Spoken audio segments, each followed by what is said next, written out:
What is well-being? When do you really feel well in your life? When do you truly feel well? When you're very happy, you're well. Even if you're physically ill, you're still well, isn't it? Even if you're medically diagnosed as ill, you're very happy right now, you are feeling well, isn't it? So fundamentally, well-being means a certain level of joyfulness, certain exuberance of life. What is happiness?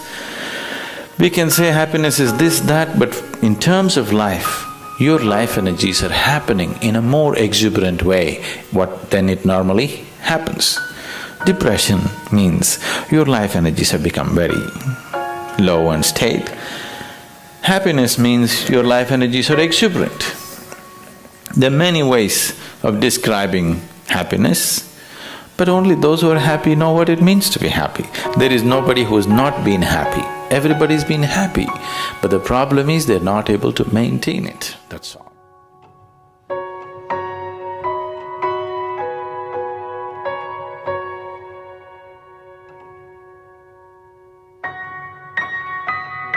The first teaching that came out was that it is your karma. That means it's your making.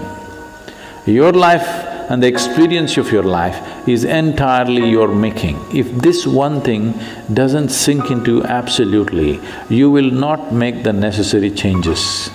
You still think, yes, I know it's my karma, but you know, my husband, what he did, you can't fix this. First you understand, this is my making, entirely my making. The moment you see it, you have the ability to change it. I see it, but you know what they did to me yesterday? Now you can't change it. It doesn't matter who did what. What is happening within you, your experience of your life is entirely your making. This is your karma. Karma means not something that drops upon you from somewhere. Karma means your action, it's your making, it's your doing.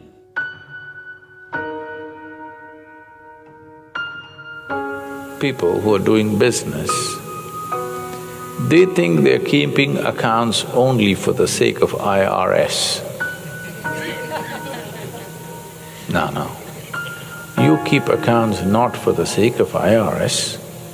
Because if you do not keep accounts, you do not know whether you're making profit or loss. That's the idea of accounts, isn't it? Whether you're moving forward or backward, to know this, you need an account book. Why don't you keep an account book? At the end of the day, just check, am I a little more joyful today than yesterday? If you had done this since you were 5 years of age, you would have been ecstatic by now. Profit side became like this because you never kept accounts. One day you checked, when it became very acute, then you see you're in a big loss. Every day, every month, just keep accounts. Am I becoming more joyful or less joyful? There are only two things. How joyful are you and how much joy do you give to people around you? This you can keep accounts. If you keep accounts of this, people are keeping accounts of their money as if they're going to carry it with them. The real wealth of life is how joyful you are, how wonderful is your experience of life. Joy is not a goal by itself, but it's a necessary ambience for life. If you don't set this one ambience, then whatever you have is just going waste. Tomorrow, if you wake up in the morning,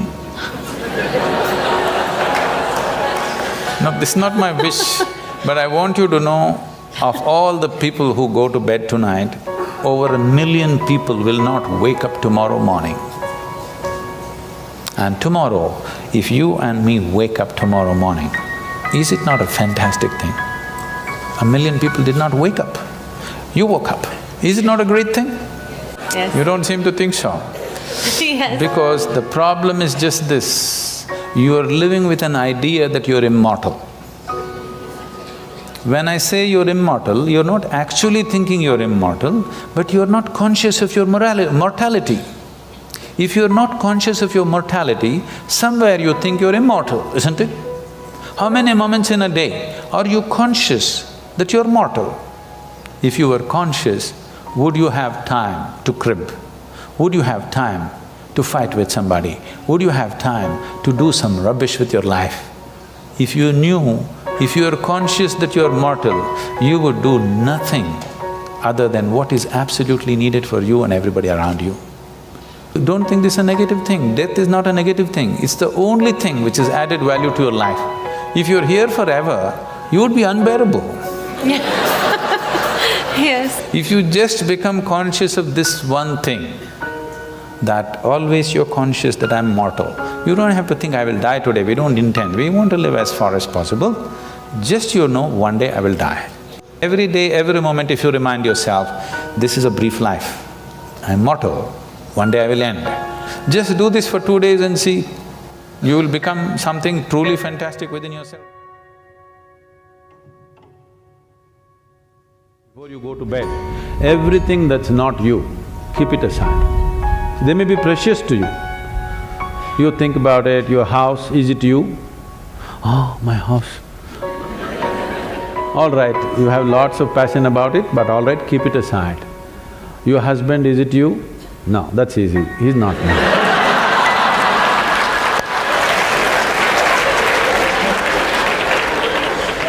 My children, are they me?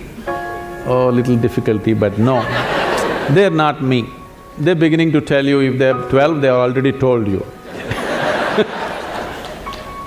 So the clothes that you wear, is that you? No. The body that you wear, is that you? No. All these thoughts and emotion, is this you? No.